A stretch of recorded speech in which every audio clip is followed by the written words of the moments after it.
they actually think was going to happen when they put that cross in the wrong box and voted for Brexit?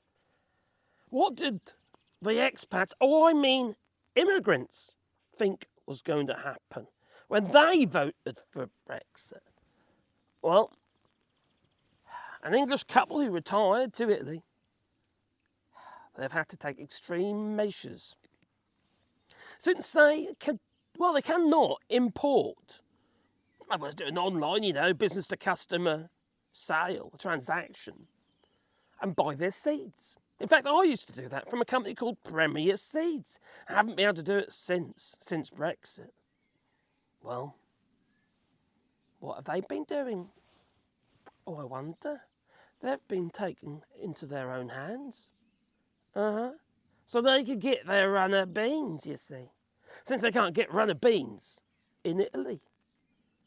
Well, I think you find you can. They're just called something else. They're still runner beans. But anyway,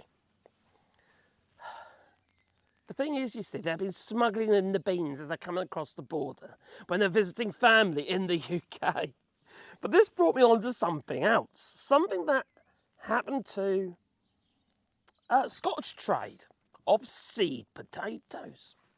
Because pretty much overnight, Scotland lost the sale of, the trade of 22,000 tonnes of seed potatoes every year into the European Union, including Northern Ireland.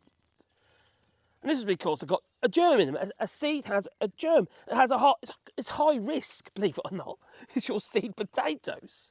And so is your seeds in a packet. They can transmit all sorts of diseases. So hence, the European Union have decided that no, third countries, and that's what the United Kingdom is not allowed to export their seeds into the EU. No.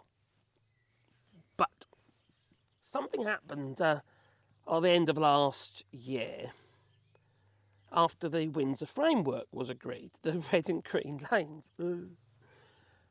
And about 2,500 tonnes are now allowed to go into Northern Ireland. But the rest of the European Union is still barred. Now, 22,000 tonnes of seed potatoes, which are quite expensive things anyway, that's a lot of seed potatoes. That is a lot of money, a lot of lost trade. They've had to find new markets now for their seed potatoes, at a more extreme cost. And we're not talking about a few little seeds, poppy seeds or something like that, flower seeds or vegetable seeds, which are small and light. We're talking about seed potatoes, which are heavy. So shipping them about all over the place isn't such a great idea. Yes, they can. Well, they can. They can suffer the long trips by ship and what have you to other countries.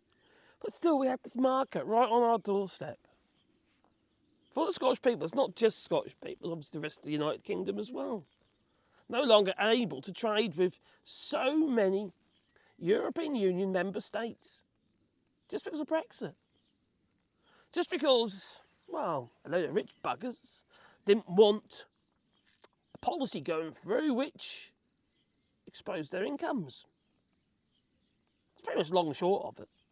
It's not about sovereignty. That's just something you sold to the British public, you Brexiteers.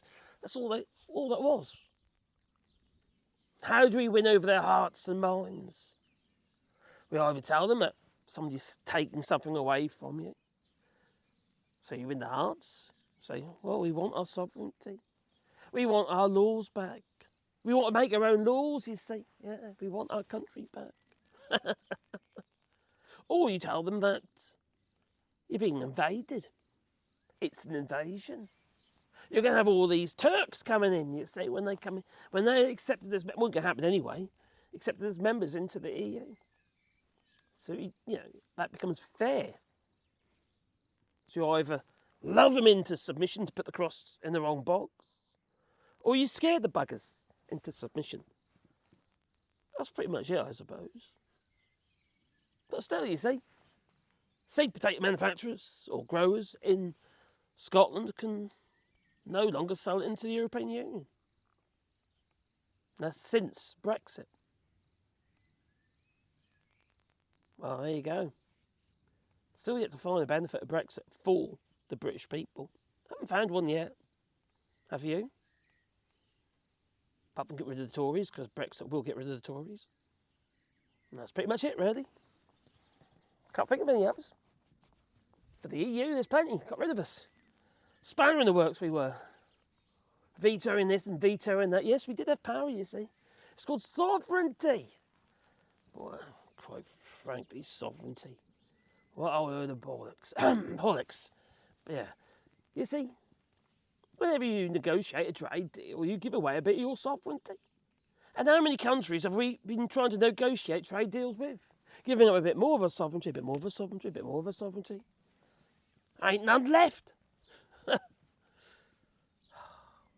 What do you reckon? Please leave it in the comments down below. But I like potatoes. Toodaloo.